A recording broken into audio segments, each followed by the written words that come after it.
for our main event of the evening. 10 rounds in the Super Featherweight Division. Brought to you by Sanford Promotions, Golden Boy Promotions, and Promociones del Pueblo. Sponsored by Tecate, the official beer of boxing, and Cafe Agave, care to indulge. Your three judges scoring this contest are Julie Letterman, Dave Moretti, and Don Trella. And the referee in charge with the bell sounds, Robert Bird. Introducing first, fighting to my left, out of the blue corner, he comes in wearing the yellow with the red. Official weight, 130.5 pounds.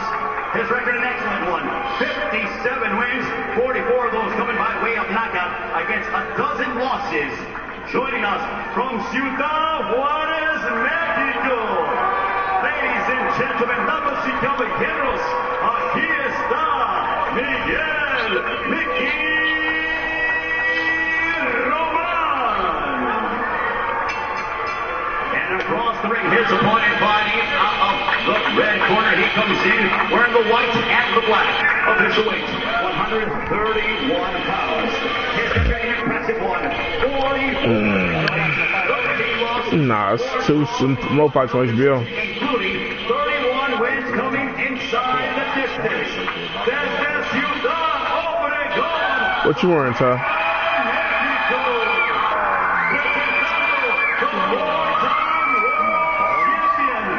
Bro, that about another game, bro. What uniform you wearing?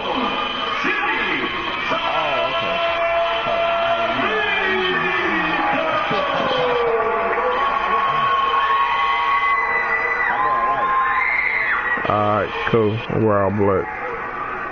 Go, 1-1.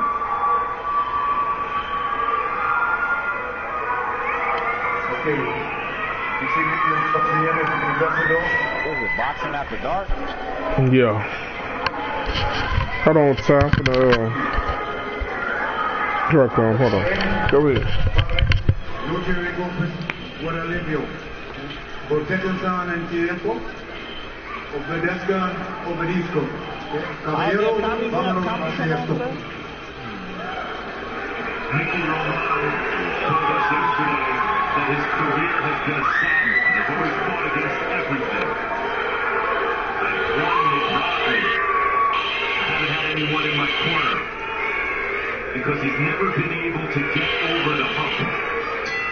He feels that this might be his last opportunity, and Orlando Salido, as we said, is the action fighter in boxing of the moment. Hey, John, you said hold on. Well, it's only taken Salido 22 years to build that image. These are amazing. These are not just amazing boxing careers, guys. These are amazing lives. To go through what these guys have gone through, be where they are. And they're not rich. They're not celebrated. They're just fighters. They're born to do it, and they do it all their lives. And they're really... The question of this fight is, Salido at the point in his career, Andre, where he's looking for that big payday, and he just has to win these kind of fights. And if he is, does that mean that Roman has a chance here to finally not just be in a really good time, but a fighter like this is winning? You know, Roman's going to have to show a little bit more than he's shown falling short in those big moments. And Salido has to show that he still has enough in the tank to compete with the top guys in the Ty Landry. Well, this is Mickey Roman to the court. He pulls Salido to the ropes on his shoulders, and then he starts hammering him to the ropes. It's raining? And now Salido turns and backs out into the ring, looking at space. And in space, probably a little bit better equipped to get it done than Miguel Mickey Roman. So Roman goes forward, takes a couple punches, and gets Salido back where he wants to get the ropes. And now Robert Bird says, keep it up. Roman, you know, sometimes they're contenders and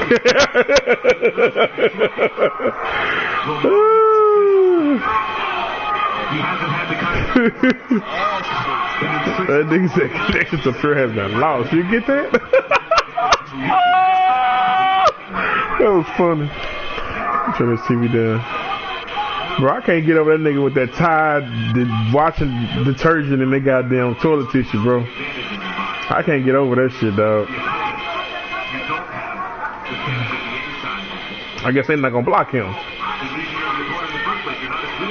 I blocked him. You could just give it to him and use my fumble back.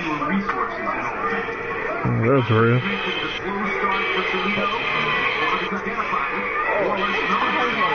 Oh, probably got taped down.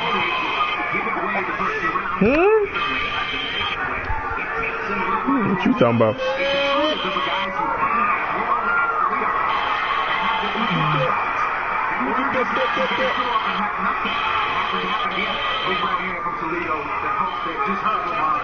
Let's see if Toledo follows up.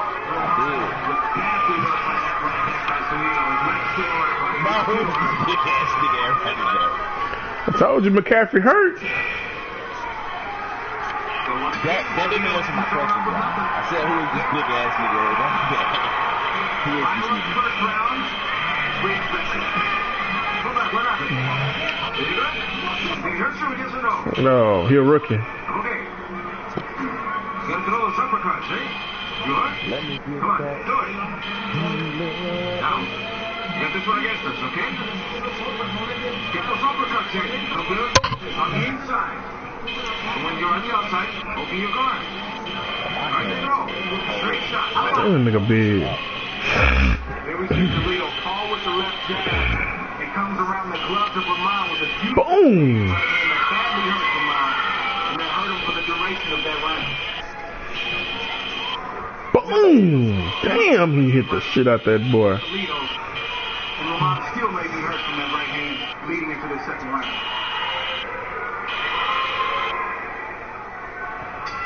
Vermont working for the first time tonight with Rudy Hernandez. And we talk about how both fighters are lifers. Rudy Hernandez is a lifer. You'll see him sometimes in the cut man. You'll see him as a cheap second. He operates in a lot of different ways. Sometimes as a trainer. And he's the head trainer for Miguel Vermont for the first time in Vermont's career tonight. Rudy Hernandez, the brother, of course, of the late, great Gennaro Chiquito Hernandez. Okay, Arthur Bill. Boxing Hall of Fame hasn't made it yet. I keep voting for it. It's not clear whether that will ever come in. Given the standards of the Hall of Fame, which are not as high as the standards of like the football or baseball or basketball Hall of Fame, you would think Hernandez has enough to get in eventually. Vermont has started this fight like a house on fire. It's not that he's being out tough. They're both very tough guys. But Toledo's greater technique makes him the tougher guy here.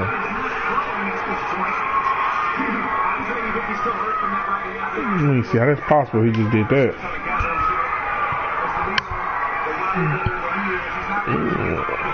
He's placed some beautiful shots to test the chin of Vermont to see exactly how hurt he still is. He may be 2 left hooks to the body and 1 more right hand away from getting Roman out of there if he can select and land the right shot. Vermont is actually telling on himself because he's not offensive.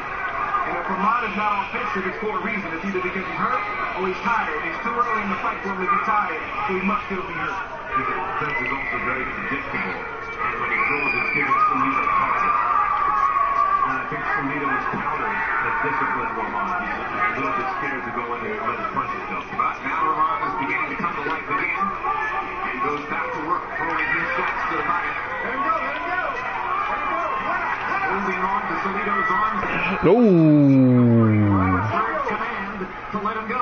Man. Shot by Toledo. Tries to come back upstairs with the right hand. Vermont stepping in. Short jab. Right hand up top. That one hooks Toledo. Left hook. Left hook to the body. Hard shot. Good D. Vermont as he pins Toledo against the ropes. Now Toledo tries to fight his way off the ropes. Landing a right hand shot. Takes a hard left hook to the body. That late action fight. That's a spectacular sequence we just saw from both guys. And you can hear the thumping to the body like a bass drum. But Toledo was legitimately hurt today. That's you. He's a veteran. So Almost. He'll deal with it temporarily, and then he'll go back to work. That's not the story, and you're exactly right. Toledo will be hurt 8, 9, 10, 11, 12 times. Nigga Ty left the party. Nigga Ty left the party, dog.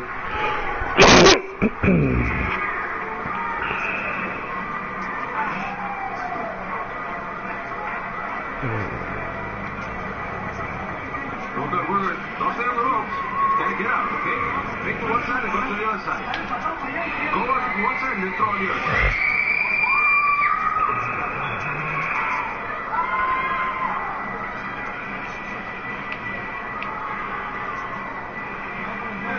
Careful on those uppercuts. Okay, move. Don't stay so much on the ropes, okay? Move some more. Then we see an uppercut from Salido and a beautifully timed overhand right from Ramon that buzzed Salido. Both fighters are 1-1, hurting each other with right hands in the first and second round. Orlando Salido's wife, Myra, and 3 children, four children, here with her tonight.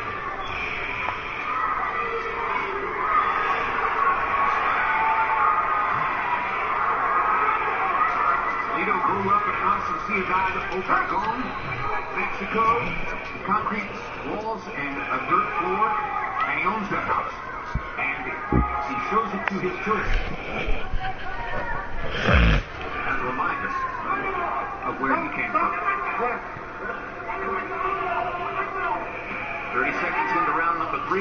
Ramon manages to drive Salido back into the ropes again. Here goes Mickey Ramon. The thing that's so brutal about Salido fights is he's often playing with the opponents to do the same thing he does, which is they land each shot with such force. It's not just that they're rolling in there, Andre, it's that they're landing these terrific, short, hard power punches so frequently over time. Yeah, they're landing them and they're well placed. That's what makes them so good. That's that bullshit. But what really gets Salido to a high level Man, is that bullshit, dog? Francisco Vargas.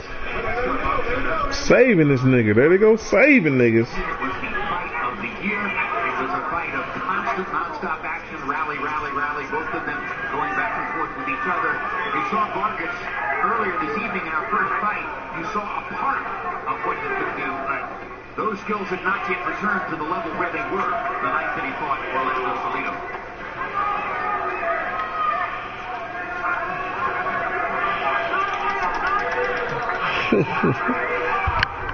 What hurts Ty is Ty ain't no big ant. Big ant. He also had terrific fights earlier in his career. Juan Manuel Lopez, a couple of tough fights with him. Rocky Martinez. Man, what they do to my motherfucking charger? Skilled southpaw. Salido's right hand is one of the best. That's right.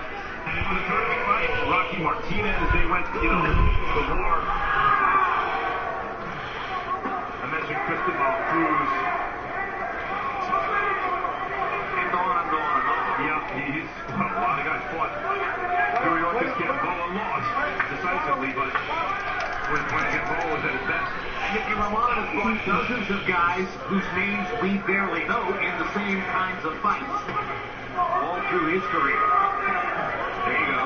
Power punches landed this round, both well into double figures.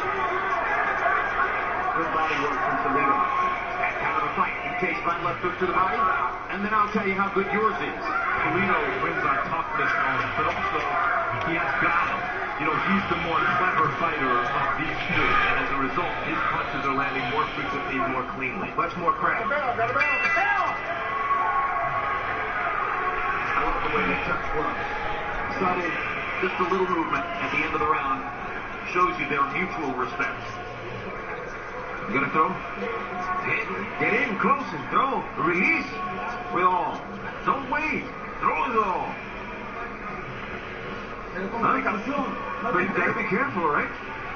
Oh, throw yourself in, right? Stay in there. Get in there with authority. Get in there. Then bring them up with the uppercut. You gotta throw combinations, baby. Combinations. You have it on the ropes, boom, and finish them with an uppercut. Okay? Castigate it. Think about it. Boom, and then out. Let's go. Relax. We're good.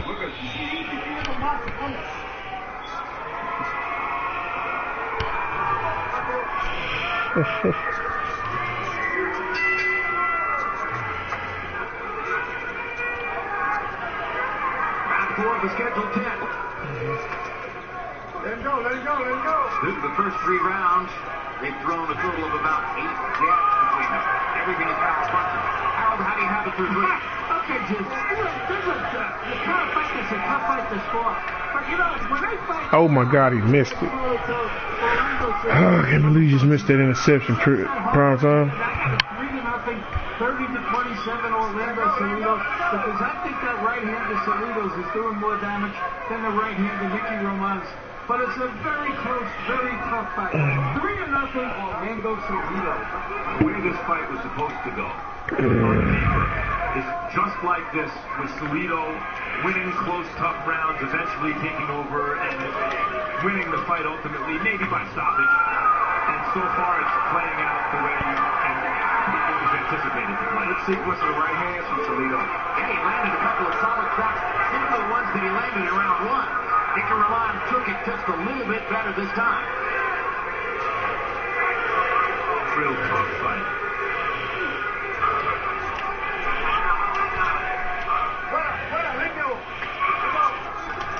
Come on.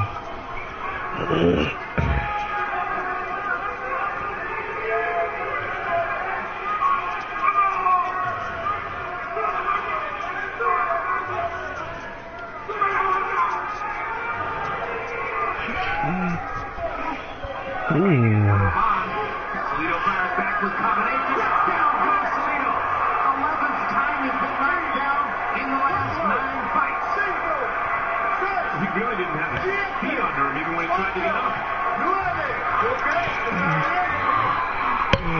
So the obligatory early knockdown on Salido takes place in round 2. And now Roman comes on to try to capitalize on having hurt the old man. This is Roman's whole career right here, guys.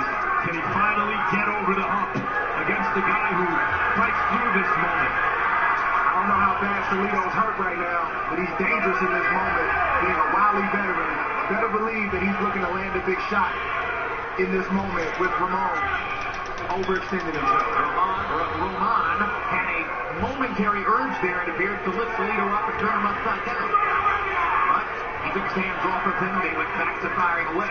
I think Roman lost the moment right there. I think Salido's back. I think his head is clear. He has extraordinary recuperative powers. Oh my God! Oh my God! Oh my God! It won't let me get him like a. Oh my God! Against Mikey Garcia, even it was a technical loss eventually, even though he got dropped a million times. Oh my God! Round 4. Roman, who is showing a large swelling now under his left eye on the cheekbone. The towel. Put water on him. Relax.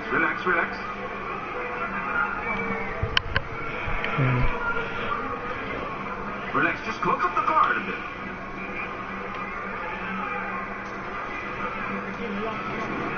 Here we see a good exchange from both fighters. Two-fisted attack. A right and a left, and a grazing right hand from Roman that hits the chin of Salido. Doesn't look very hard, but it's hard enough to put him down. Here we see another angle. Left, right, square on the chin, down goes Salido. You know, you watch him go down from that point. You look at some of the punches that he takes without going down, and it doesn't seem to add up, really. That one was well placed and well timed. Yeah, it's rare you get hit. But he really didn't have his legs. I mean, they were not good, and he got up and won the rest of the round.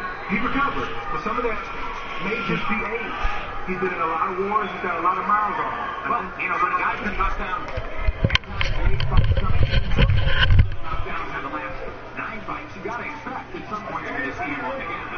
Guys, even against Mikey Garcia, as I was mentioning, Salido was dropped so many times. He should have been knocked out. But at the end of the fight, he was still coming forward, and it was a technical loss. Salido's eyes, his left eye is starting to really swell. Left side of his face is cheekbone.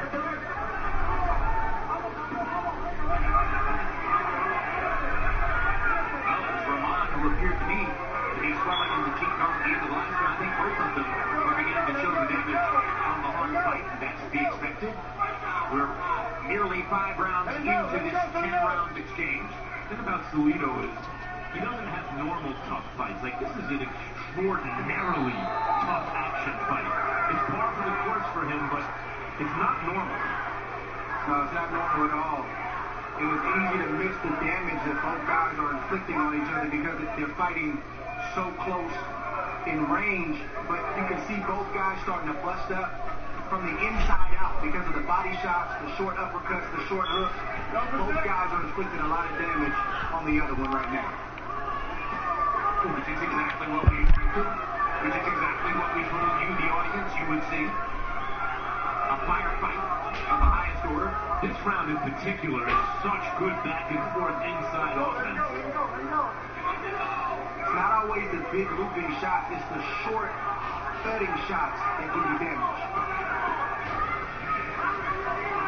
Are we safe in saying they don't play any defense at all? I mean, if you look at both fighters, I mean, they're rolling, they're trying to avoid some punches, but no, defense is not their game. Their offense is their defense. And throw down. 30 seconds to go. Yo. Where'd nigga John go? The first round, Ramon knocked Salido down. In the last round, they're both constantly looking. So nobody here. That sometimes indiscernible moment when you've got the other guy in trouble in a fight like this. And you have to be able to perceive it and realize, okay, that's slightly different than what happened when I did it the last time. Sometimes the moment can pass without you really knowing. Good work from both of them right now. It is extraordinary. Savage body work.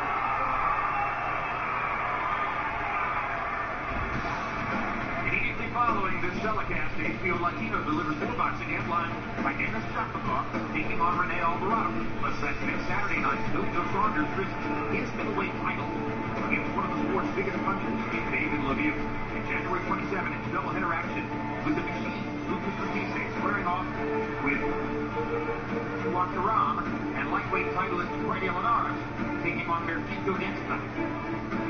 Teva Karam, I guess that is. Teva Karam.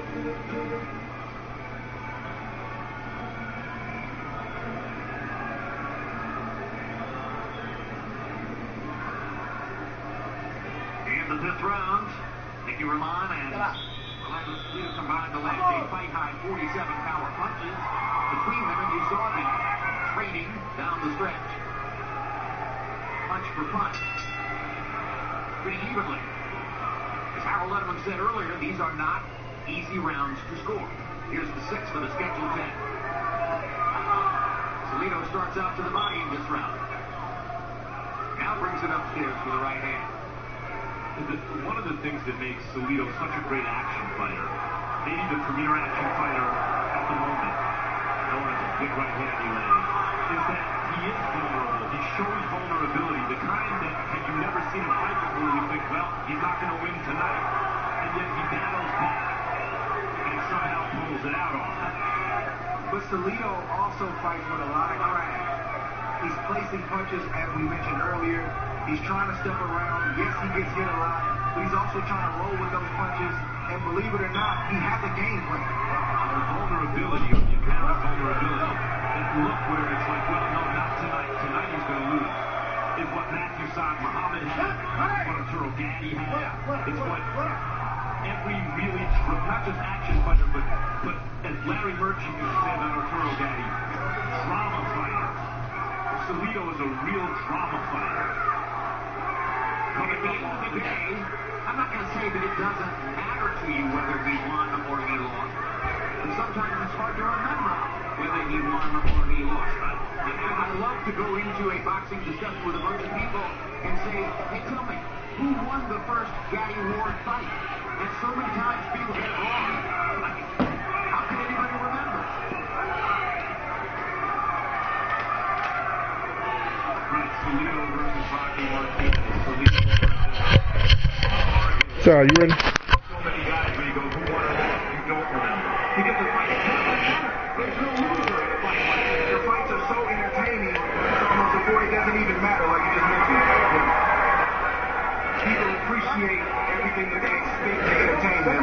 So, and their eyes, both guys win. In a genuine spiritual sense, with the communion of gods and fans, both fighters win. They're big, pay a high price. This may not even be your favorite style of fighting, but at the very least, you have to respect both of these guys for the way they put it all on the line. You know, you talk Salido's back. He's also a dirty fighter. Salido hits the low as a point of his strategy, as a tactic he employs. And he hits Roman low a couple times in his low with a really effective right hand. And it's helped him in this round. He knows how to do it and get away with it. That's why we got a referee. The referee. I'm not sure any referee is competent with everything that Orlando Salido is capable of. You know, talk radio in Philadelphia, it just sets the whole tone and the sort of the tempo for the town, and they go from let's throw a parade to let's hold a funeral. And it'll be funereal next week in Philadelphia. No. Like, yes, it will. No. It will. And the team's psyche gets affected by talk radio more in Philadelphia than in any city I've ever spent time in. First of all, the wheels are not coming off this because if you break down side the road, you call AAA Joe, what do? You don't have a tire that size. They come in, they go to the trunk of your car, and they put that little donut on. And you keep riding until you know. So you're going to have donut tires on through the rest of the city? To get us to our location. Oh, okay. To get us to our location with the home field advantage. Well, you're going to lose this game. You're in danger of losing at New York. Then you got New York what? Giants. That's the New York Giants. Really? Still? Really. And then you got the Raiders, who can always be dangerous. No, they can't. Especially when you're losing confidence and your quarterback's struggling. You're young. They're going to beat the brakes off the race. You think so? I know so. You better be right about this. It all starts here and now this Sunday because Prince Harry Wentz, as they compared him to the other night, he better play some new Royal football because he's going to have to play Royal to beat the first pick in his draft, Jared Goff, who's playing in a confidence zone that's almost scary to watch to me. He looks like somebody else. I didn't see that guy last year because Jeff Fisher had him under Jeff's thumb. Did you see that guy last year on your left? Yeah, I saw him last year. He was terrible. Yeah. Okay, what is he now? Yeah. And I saw your guy last year who was great. He's terrible now. Oh, well, that guy was 24th in QBR. Oh my goodness. Where's your guy now? Where's your guy in QBR now? He's up there. He's like 4th. Is he in front of him? No, but he's right on his tail, and he'll catch him. He'll pass him before this is over. What about touchdown? Yeah. He's throwing a bunch. I'm telling you that you piled all those stats up when it didn't really matter. They matter. Now it matters. No. And football don't have empty stats. Mm-hmm. You don't get to say, well, the season's gonna start till after Thanksgiving. Yeah, it does. If you're in playoff contention, there's a lot of teams that were done. Cleveland, they've been done before Thanksgiving. The Broncos, they were done before Thanksgiving. So there's a lot of teams. You only They get did Super Bowl against the Cowboys. Huh? They did. Who? I told you right here. What's your supposed to be?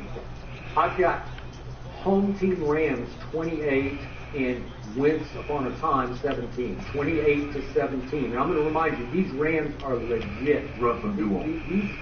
Some dew on this? Yeah. I bet on this. Why not? I don't care because I don't have a Yeah, you do. You wanted to win, so you come here and say, I told you. I'm betting you're right on this game. That's what I'm betting. Yo, man, don't feel I am. That's my line. You're going to have a hard time on Monday. When I come in here on Monday, he'll be 33-6. Mm-hmm. That's touchdown to IMC. Well, what is he now? 29-6. Is that you want to bet do on? No. Now you want to bet now. Well, I want to bet on 4 touchdowns. Well, you just said that. Oh. They're going to win by my score 27-23 and win last You got a over. pretty close at Yeah. You had confidence in your team. 27-23. Hold You were 30-10. Oh, are they playing the Broncos? Who? These guys? The Eagles. Prince Harry? Yeah, okay. Yeah.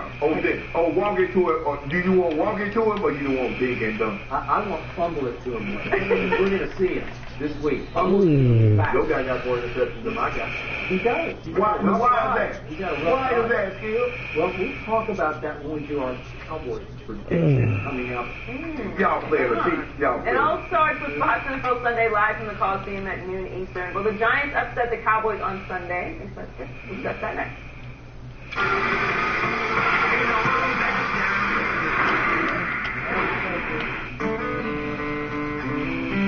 Brad, we're going to song about planning for retirement, right? Yeah. Wrote you some lyrics. You're writing now? Mm-hmm. Here's a man like you and me, retired after 18 years in QB. Kind of seems like it might be about you. Which part? All of it? Timmy. I think I would say it, right? Well, you ain't saying this whole time. With my moderate to severe Crohn's disease, I kept looking for ways to manage my symptoms. I thought I was doing okay. Then it hit me. Managing was all I was doing. When I told my doctor, I learned Humira is for people who still have symptoms of moderate to severe Crohn's disease, even after trying other medications. In clinical studies, the majority of people on Humira saw significant symptom relief, and many achieved remission. Humira can lower your ability to fight infections, including tuberculosis. Serious, sometimes fatal infections and cancers, including lymphoma, have happened, as have blood, liver, and nervous system problems, serious allergic reactions, and new or worsening heart failure. Before treatment, get tested for TB. Tell your doctor if you've been to areas where certain fungal infections are common, and if you've had TB, hepatitis B, are prone to infections, or have flu-like symptoms or sores. Don't start Humira if you have an infection. Just managing your symptoms? Ask your gastroenterologist about Humira. With Humira, remission is possible. At Sam Adams, we salute those people who did that thing. Built that thing, tried that thing, messed that thing up, then tried it again. For all the people who believe in going for it, failing, improving, who do their thing the same way we do ours. Because life isn't about whether the glass is half full or half empty. It's about filling it up. Sam Adams, fill your glass. This cheeseburger and shake for $3.99 might be the best deal ever. Next time I'm mine. Okay, let's shake on it, okay? TJ's antics regarding real ice cream shakes and cheeseburgers are void if Pete is wearing a sweater and a plaid shirt. Oh, man. Get a cheeseburger and a small hand-mixed shake for $3.99. This is how you sign. Look at you, Tyson anytime the big Christmas trip. John. You threw two bad picks. Two bad picks.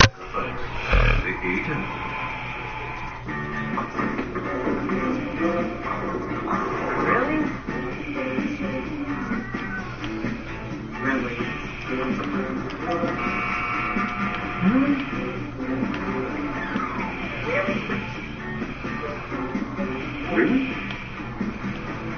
Really? See zero in a whole new way. It's zero down, zero deposit, zero first month's payment, and zero due at signing on select Volkswagen models. Now with the People First warranty. It's big time college hoops. Saturday on FS1. Our planet was a true paradise. We lived in harmony with the elements until the day of the apocalypse.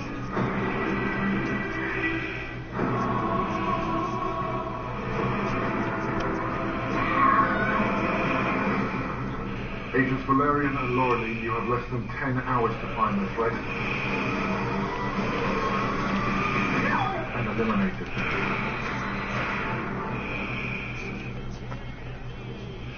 DirecTV has been rated #1 in customer satisfaction over cable for 17 years running. But some people still like cable, just like some people like wet grocery bag,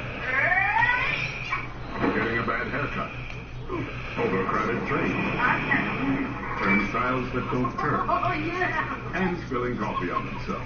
But for everyone else, there's DirecTV. For #1 rated customer satisfaction over cable, switch to DirecTV and for a limited time get a $100 reward card. Call 1-800-DirecTV.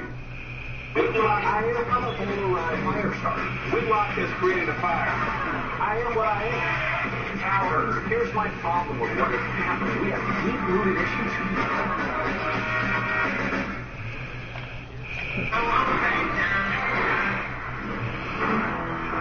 We can't wait for this game to start. This team is relentless. One of the greatest rivalries in this NFC East tilt. Terrific matchups of the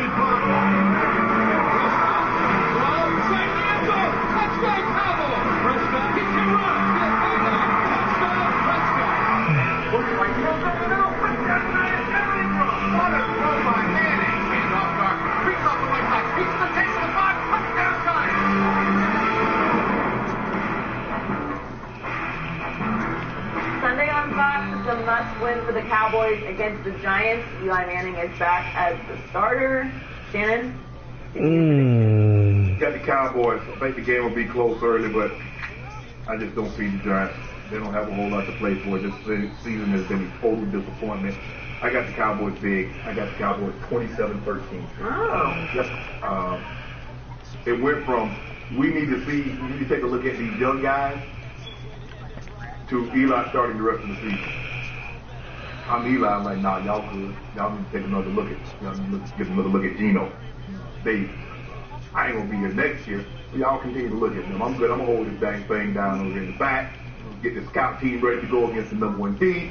So I'm gonna hold this thing down over here and do my thing over here. Cowboys. If I'm the Cowboys, I run the football like I did on last Thursday night. Try to minimize Dak putting the ball up because we know that he throws it, he puts the ball in harm's way. It's a big difference. Yeah, we do know that. Because last year when he had that old that eating machine, old Zeke Elliott, leading the league in rushing, he only had, 4 INTs? And now when Zeke been out, he's thrown that many in the 3 games that Zeke has missed. Wait, you mean in the league? Yeah. Okay. That's why Drew Brees threw that interception. Sean Lee had the guy hurt. Drew Brees, the nook threw that pick. I knew it. Sean Lee had an impact on the game. Yeah. The Cowboys can still run the football. Obviously, the offensive line is where it's geared at. Alfred Morris, they've done a great job of now letting him get 25, 30 carries, and I think they'll do that again. I just don't see how the Giants win this ball game without getting, strip sacks, scoop and score, pick sixes, major turnovers. They haven't done that all year. I like the Cowboys big, 27-13. George, you see what he's doing? He has figured out that the way to undermine the Dallas Cowboys is to say they're going to win big, because there's clearly ulterior motive and hidden agenda on your part, which is, if I pick them big, then I inspire the Giants. I was going to use another word than you do for the Giants, but I won't use that. But if I say the Cowboys are going to win, say 16-13, have the courage or conviction to go out on a limb, say they're going to win by 3 touchdowns. That works with anybody except Dallas. But again, you have your MO. So if you pick them big, then you put the pressure on them. This is a game they should win. Have you seen the Giants play this year? Skip, they have not scored 30 points since the last game of the regular season in 2015. They've only been they've been to 24 points this year. That was in a loss to Philly. And you want me to say, go jump out there and say, oh, the Giants got this. No, they don't got it. So, what has the betting public told us this week? This game opened at Dallas -6. Dallas is a 6-point favorite. And it got bet down. Now Dallas is only a 3.5-point favorite. That's a huge point spread swing.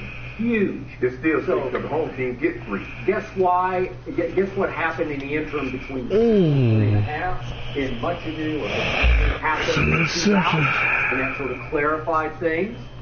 The sort of the sky opened back up again for New York Giants. Yeah. And Eli is reinstated at quarterback. And I wish you had been right about that. I wish Eli had said, stick it. You can take this job back and shove it. Yes. Because I'm with you. But Eli is not going to do that in New York, where he is beloved, he's iconic, he is Derek Jeter-esque. He is going to re-seize the opportunity, because I believe Eli wants to play great the rest of the year and hope that they will reconvince themselves to keep Eli for one more year. Maybe it could be his swan song year where he could finish his career in New York.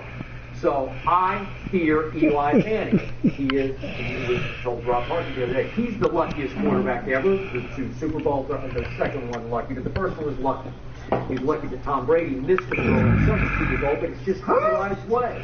What? Tom Brady? I know Tom Brady missed no throw. It's the only throw Tom Brady has missed in 7 Super Bowls. Who can say that? I think it's the only throw Tom Brady has missed in 17 years. Oh, 18 actually, but that's okay. Oh, you got that first year? No. I'll give you that. Okay. 17 started. So, back to Eli. He is career 14-13 versus the Dallas Cowboys, but he has been a nemesis. He is the classic, when you least expect it, he goes Eli on you. And remember what happened on opening night at Jerry World way back when? Eli threw a little party. ruined the party that was being held. Yeah, the opening night, right? And he signed the locker. Eli did that. Yeah, he signed the locker. I wouldn't expect that. That old Shannon Sharp. That was That old Shannon Sharp. That is true. That was the only out of character Eli in his career, but he left it there in the locker. I think it's still there. What I've heard. Is it? Yeah. So that's Eli's house? Yeah, it's Eli's house, so this is back at literally Eli's house. So that go do the same thing to old Matt Lyon. Well, at least You know Dallas always prime time. When you watch the game at Timmy? like it was last time when it was 10-7 and Dak could not hold on to the wet ball. Neither could Eli, but he held on to it one time for one throw to Odell Beckham Jr., who got loose thanks to the wrong route, the wrong angle taken. My Byron. Their church. He didn't go to church that Sunday. Because they were out of town. They were in New York. He didn't go to church. They got all the churches in New York. He didn't go to that one. They were probably staying out in Jersey anyway. Okay. So, back to this game. It is a dangerous game. I don't love it because you said, what did the Giants have to play for? They have everything to play for because it's the Cowboys. You don't get this. I've been through these wars for year after year after year. These teams do not like each other, and it doesn't matter what your record is. It just matters that Jerry Jones' team is coming to town. And you picked the Giants to win the division. I did. Okay? And the defense is still pretty much intact, right? Huh? Jack Rabbit gone. Huh? Jack Rabbit. Fucking me. Fucking the shit out of me. I'm winning, but they still fucking me, helping this nigga out. He did Olivier Vernon out of it. Now, Snacks Harrison might have something to say about that running up the middle, but I'm not trying to put Dak in harm's way with JPC and Vernon. I'm up 15-0. What about that safety from Alabama? He's pretty good. Oh, Landon Collins, yeah. What about Roger Salmoni? Is he pretty good? Yeah, but I mean, he picked him. I didn't pick him. Yeah, he left in the first quarter after that fumble. I mean, After I stripped him on the opening kickoff, he left. So, I am told that Sean Lee is going to attempt to play. Our man Eric Dickerson very insightfully pointed out, you have a torn hamstring. It just stays nagging, just barely back into, and you try and you say, I think it's okay, but I don't know, I haven't really pushed off hard on it. You don't want to. And you know what happened? What happened in Atlanta, where he tried to play in the first quarter, and he made it to almost the end of the first quarter, and then that was that. So do I trust that he's going to make it through this whole game? He tried, I don't. Lyle Collins, Tyron Smith, again, didn't practice this week. Do I think they're going to play? I hope so. They played against Washington. They played very well. Orlando Scandrick, gone again. Now he's fractured his back. Transfer process. This is a big deal. It's a big loss. Yeah. He's the most experienced player in the secondary. Well, you like Byron Jones, right? I do not. He got replaced last year. Oh, you out on Byron Jones? You out on Byron Jones? You out on Heath? I mean, you're not liking anybody. But they're finding kids who can play, and the defense... Man, this nigga just beat me and my safety. I didn't commit to the run, though. I mean, I didn't commit to the pass. That's bullshit, though. That nigga just beat me and my safety, bro. No, stop it. Come on, dog. That's what I'm talking about. That's how you saving niggas. I'm interested to see how that happened. Okay, so the point is, Kirk Cousins is now 1-6. And the safety over there got 92 speed. Can I get in that? Kirk Cousins is now 0-4 against Dak Prescott. You don't like that? You look for... How can you be 0-4 against Dak? 7-15. Ty Landrum is on the board. Do that. If you're a $100 million guaranteed quarterback, how can you do that? Well, at some point in time, all those injuries start to catch up with you. You can't keep going down your 2 best receivers, your 3-4 best offensive linemen, and continue to win at this level, Skip. And he just got his fumble recovery off the kick return. Boys are right. Off the hit stick. In a rival game, you throw, like you mentioned, you throw records out the window. It doesn't I guess he can't cry no more. But he still went to Seattle, and he's Seattle. He's won a lot of games. That is bullshit, bro. Niggas is not dropping the ball from getting hit low like that. He's been out like the last 6 ball games. So if Cousins went and won at Seattle, what happened to Wentz in a lifetime? It happened. I don't get it. I get it. Huh? I mean, Carson Palmer's won there. There are a lot of people that's won in Seattle. So Tom Brady didn't win in Seattle. Aaron Rodgers hadn't won. This nigga Ty got a 99 overall running back and can't get no run with him. That ain't his game. I know he beat the Cowboys on one leg, Joey. He had a cane. Beat the Cowboys on one leg. He couldn't run nothing. Which game are you talking about? You know the one. You remember. The non-catch that wasn't a catch. No, everybody in the known world says it was Aaron Rodgers. Who that? Beat Who the fuck is that? Tony Romo. Dez Bryant at his That's dumb, dog. And the NFL. This nigga running back named Favorite. Aaron Rodgers. I'm not even gonna start with Ty. What has happened every time Dak Prescott plays against Aaron Rodgers? What's happened every time? 3 times. What's happened? He 1 and 2. He loses. Dak Prescott out QBR'd Aaron Rodgers each time. All 3 times. Joe, how do you explain that? Joe, what would you like with your coffee? Would you like a hot dog with that? I got a hot dog, Joe. I got hot QBR over here, and you got none. I got a fresh. Man, y'all give him the first down? What are the old dogs, Joe? They fresh out there? Man. My restaurant's for QBR. Come on. I like wins. I like QBR. I had to get out the time. Joy. I had to get out that business. Excuses, kid. What do excuses do? Now, see, results keep you employed, make you a lot of money. So, the reason this game still scares me, the reason my team still scares me is we have not one receiver who can separate from any defender. Why are you? You hadn't had that in 2 or 3 years. Oh, I hate when a nigga face mask a nigga, A friend of mine told me that and I don't even got the strip on. Oh my god, that's just so lame. playing golf. Playing golf. So that's what it was. But you know what my response was? You should just stay and keep playing golf because they don't use them anyway. Oh, stop it. I'm serious. They threw in 1 ball in the Washington game. 1 ball, and Dak had to throw it out. Tackle cash. Because it was a bad... I mean, QBR, he got 100 QBR. He can fit that in there. I am campaigning. If Bryce Butler gets 5 targets in this game, your score will be right. What's your score? I got low scoring, which usually is these two, because you can throw the records out in a rivalry of this magnitude. I'm going to go 19-17. Yeah, good shit. I mean, but Dak is so much better than Eli right now. I mean, yeah. Whole defense in the goddamn box. He always going to have those. That doesn't mean he's that quarterback now that he was then. He's back in the saddle. But my dogs are going to be chilly. My guy gonna have a couple of Super Bowls. Who? Walk into him. Fumble to him? Walk into him and have him a Super Bowl ring. He'll get one for that. Yeah. Put some on it. I'll put that on it. Put some on it. Okay, you got it. Yeah. What do we got? 40 cases of Diet Mountain. Run it. Run it. Hell? That's what I Run it, Joy. Yeah? Hot dog, Joy. All right. That coffee getting cold, you better have one of them hot dogs. Is Rob Gronkowski a dirty player? We'll discuss that with Rob Parker next.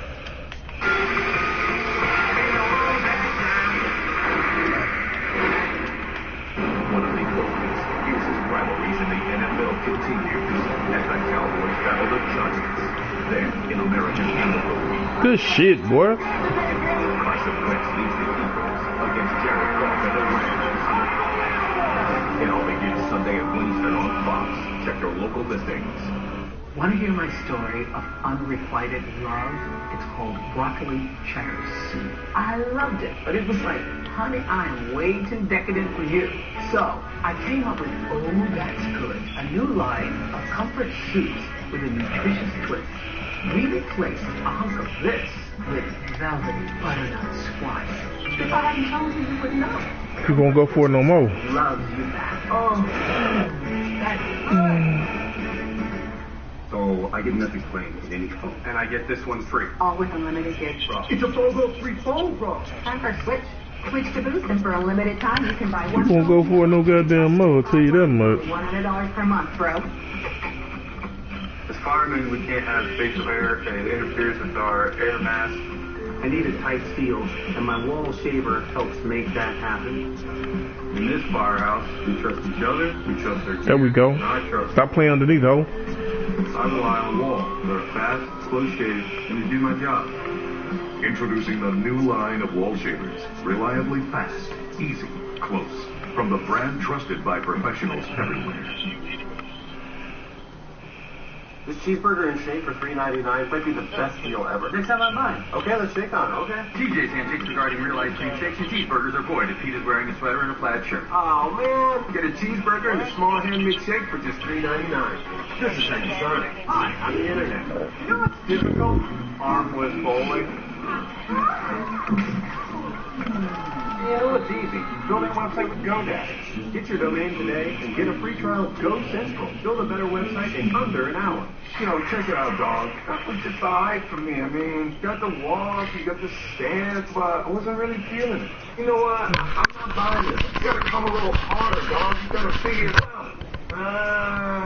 I don't know. Shaky on the walk, carriage was off. Randy Jackson judged. I don't know, dog. I don't know, dog. Surprising. What's not surprising? How much money Lisa saved by switching to Geico. Oh, wow. Performance of the night. 15 minutes could save you 15%. Woo. This is what I feel like when I wear regular shoes. Cramped and uncomfortable. Mr. Long, you've been upgraded. Which is why I wear Skechers wide fit shoes. Like first class for your feet. Try Skechers wide fit with air-cooled memory foam.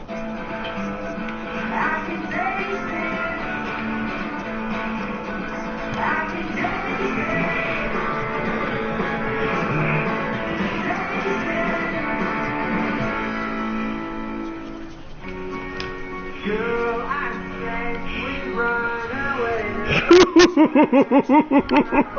I just hit top with his shit, dog. Oh man, I know that hurt. Exclusively at K. Jarrett and Sales.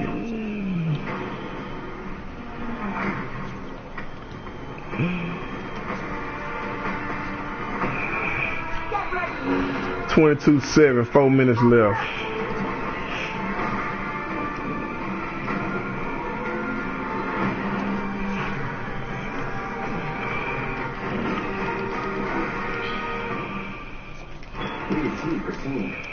Get the PS4 Pro bundle.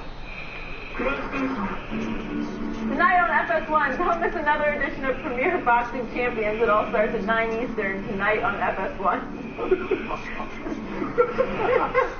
No.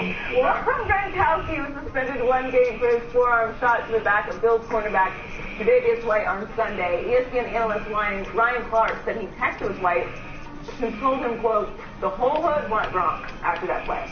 White cleared concussion protocol yesterday but said Gronk should have been suspended longer. Take a listen. I'm laying there. He snuck me, my back turned. He could have broke my How is that neck. even possible? I got a sign raised, and, you know, all that.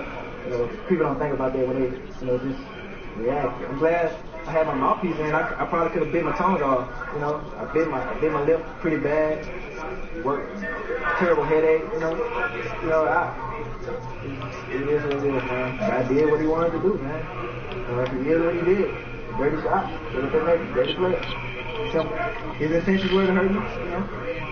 It is what it is, but that's what happens when, you know, you ball and they don't like this, so it is what it is. What have you heard from Ron since? Thank you. I want to hear that from him. We're going by Rob Parker. Welcome, Rob. What's happening? Good morning. Happy Friday. Good Friday. What's your take on the situation? Just picked off again. Gronkowski, you know this. Oh, you seen that? That's as dirty of a play as you can have. Yeah. A defenseless guy laying down on the field. And White is right. I mean, it could have been a lot worse. And the league, I think, poo-pooed it and gave Gronk a frat pass because 1 game to me is not enough.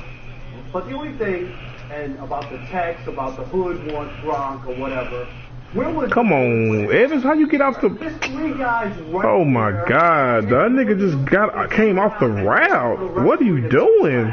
No, knock the heck out of Gronkowski right then and right there. That's my fault, though. What about this whole revenge factor and doing it the next time?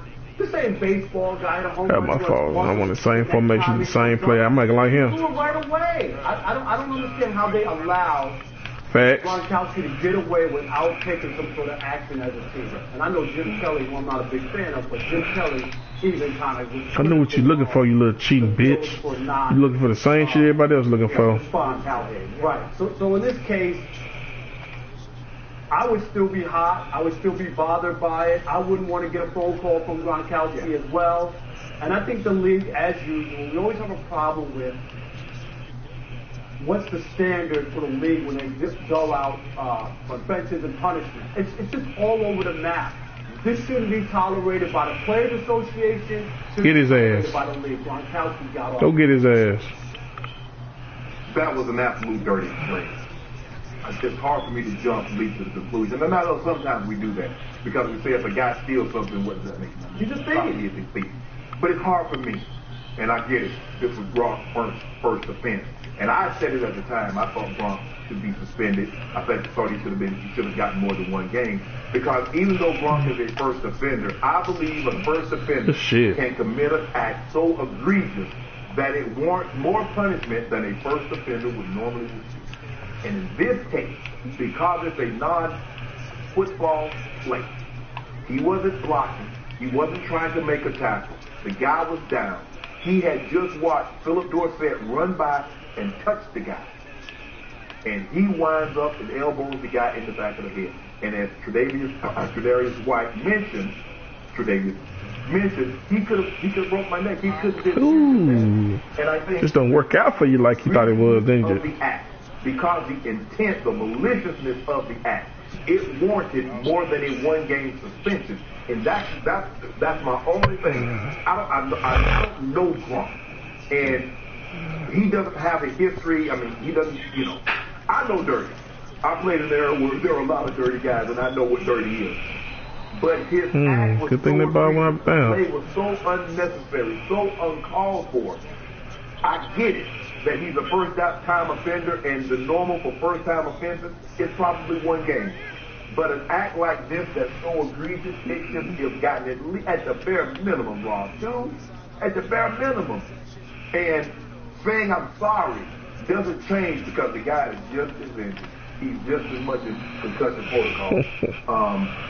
Even Coach Belichick, after the game, told the McDermott that was a poo-poo play.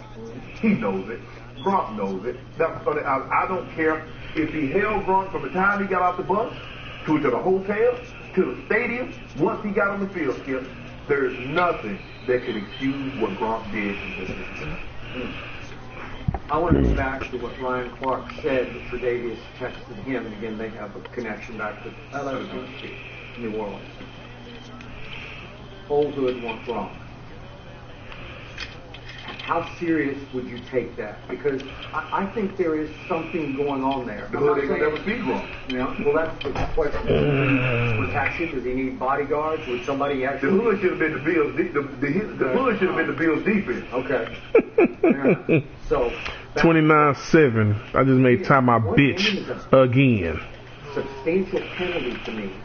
For a guy, and you say, well, it doesn't matter, the first offense can be so egregious, but he has no reputation for doing anything like this. Does he get a pass? Oh, no, he might join. Behavior? Yes, he does, because he's the affable frat boy. You've known him for a while. You sort of grew up around him.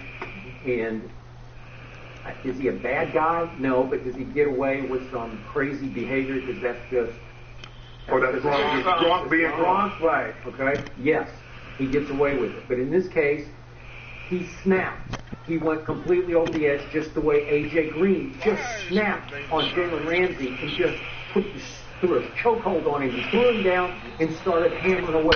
Again, got helmet on, so it's not quite as threatening as it was to Tre'Davious to hit him in the back of the head. He said, I could have bit my tongue off, but didn't have my mouthpiece in. I get all that. Looks like he's okay. God bless him, because it could have been worse.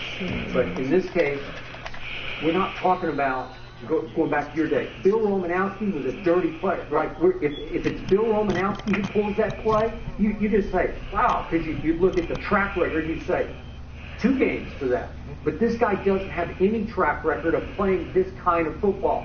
He just lost it. But Skip, this is the only thing that a defenseless player out of bounds, stomach on the ground, he got away with it because he didn't get seriously hurt.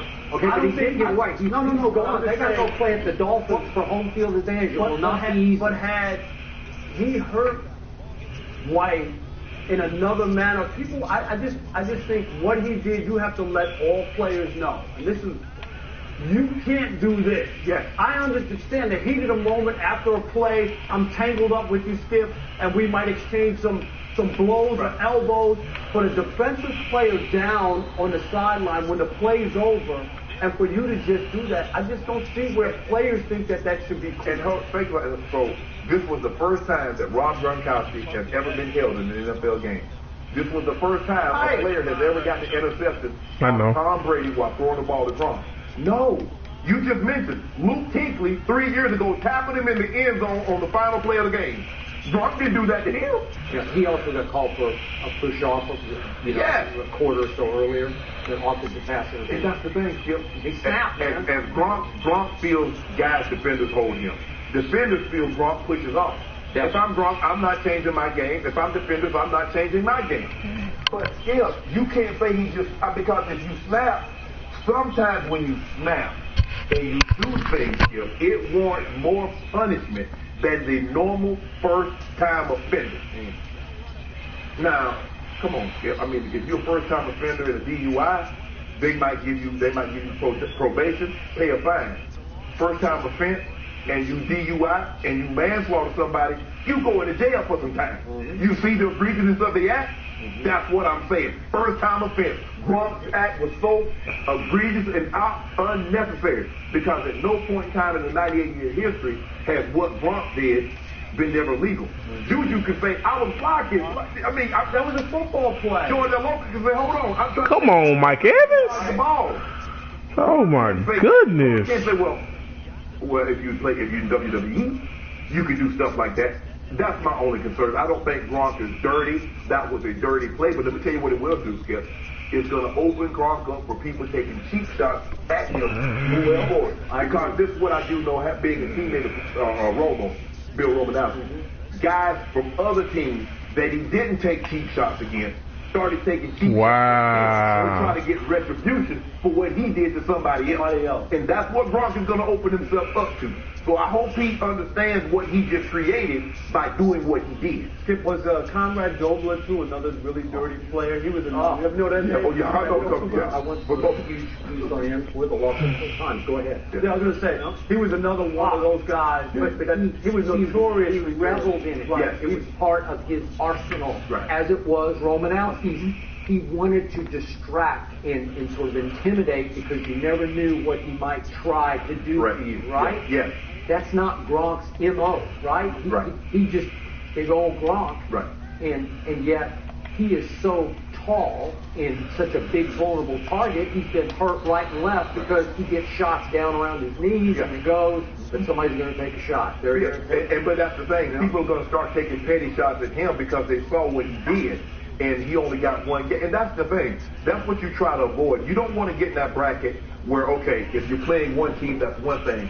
But then teams that you don't normally see and players that you don't normally face, they start going out of their way unnecessarily to try to injure you because they saw what you did to someone else. I just hope I thought you'd be understands what he's done, what he opened, and he prepares himself. Okay? Now, I want to speak real, and I'm going to ask all three of you a question that has been perplexing me all week because I've sat topic after topic go around this table about how the Patriots are getting a pass. Tom Brady is getting a pass for how he is reacting to his coordinator. Now Gronk is getting a pass. You have brought it up on the show numerous times. There's something that doesn't sit right with you about New England because somehow the white guys get a pass. Obviously, race relations in this country right now are at the forefront. We're all talking on sort of alert here. So I got caught. Operating here with Gronk versus Tre'Davious. But he won't get in the end zone, try to make it look pretty. I know that much. Why do you criticize? This will be him losing by Tom Brady. 21. Pulling it out. Is there some black-white going on here? For me, Skip, when I look at Tom Brady, let's take Tom Brady first. When I look at Tom Brady, this is where I am with Tom Brady. I think Tom Brady is great. You and others think Tom Brady is perfect. We part ways. Rob Gronkowski, he did what he did. If he was black, I would have thought he should have got 2 games at the bare minimum because the act was so unnecessary. It has never been an act that was allowed in NFL football. So I'm not one of those guys to assume that says, okay, they let Gronk off because he was white. I don't believe that. I really don't believe that. I think Derek Brooks was his appeals officer, and so I know Brooks is very well. So do I. And so no, Brooks didn't look at it through that prism, and nor should he. I just think, or has he ever? No, I just think the act in and of itself, just in a vacuum, if you just look at that and you didn't know anything else, you're like, that's 2 games. Because I think that there is something to that with the Patriots, even though there's a ton of black players on that team. You focus on Edelman and Amendola. Yes, because that's what people talk about. And in a sick way, I think there's a little bit of, even in this league that's 70% black, Tom Brady is the best. Bill Belichick is the best. You know what I mean? And it's kind of like, and I think the 5 Super Bowls and the winning, and it all comes. It just seems like we only talk about the white players. We talk about Tom, we talk about Edelman, we talk about Amendola, we talk about Tom Brady, we talk about Coach Belichick. And I think, but Devin McCourty is pretty good. There's a lot of great black players who have played on the defense. I've said Dante Hightower is by far the most valuable player on the defense. But don't you get you don't sense that a little bit that the Patriots or the just for the record. Have I criticized Aaron Rodgers on this show? We can be all out. Yeah. Carson Wentz. I could go on. Do I love Dak Prescott? Yeah. So I don't care. I just go with what my gut. One thing about Ty, he don't play good with a better team. Brady is really good. That team he just lost with 91 overall. Fairly criticized for 2 incidents with offensive coordinators who This little 1-year quarterback he got is pretty good. But This nigga running back is David Johnson, so he's a 99. Guess what he had? Guess what his stats was in the game? 12 for 11. 12 carries for 11 yards, 0.9 yards a carry. A month ago, and he chokeslammed. I ain't even have McCaffrey this game. McCaffrey hurt. My backup, my rookie went for 115 and a touchdown. My other rookie went for 39 and a touchdown and 2 touchdowns.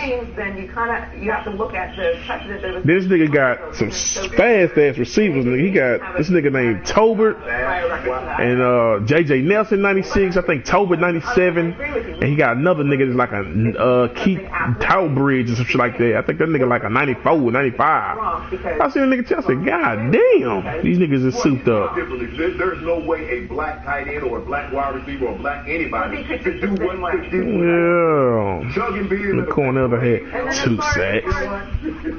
This nigga got a safety named Mike Tyson. I won't go so far. When you see that post some pictures? NFL player, pull up one. All right, we'll get to NFL player, yeah. We'll get to do We're not talking about basketball and baseball. Yes. Yeah. Oh, yeah. I'm talking about football. Shirtless? Yes. Shirtless. Yeah. They're celebrating, whatever. But the Brady. James Bradbury with 2 picks. Good shit. He is the greatest. No, he's not. He is the greatest. Tom Brady. He is the greatest of all time. He's not perfect. He's not perfect. But he is the greatest. Rob, that's my only thing. Quarterback of all time. The only thing I part with people is I don't question. I don't argue Brady's greatness.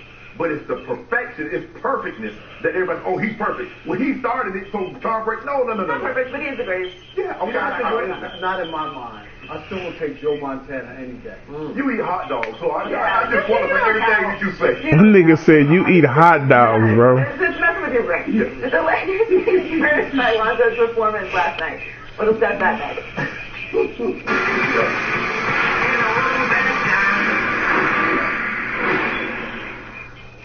Marcus Howard and Marquette battle Ethan. Damn, Tiger offline? No, he on here. George King at Colorado face off with Trayvon Fluid and Xavier.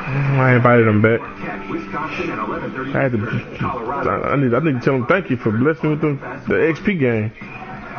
Following a sold-out inaugural event in 2016, never forget 3 classic returns Center in 2017, featuring 3 top 25 preseason ranked teams. Catch number 23.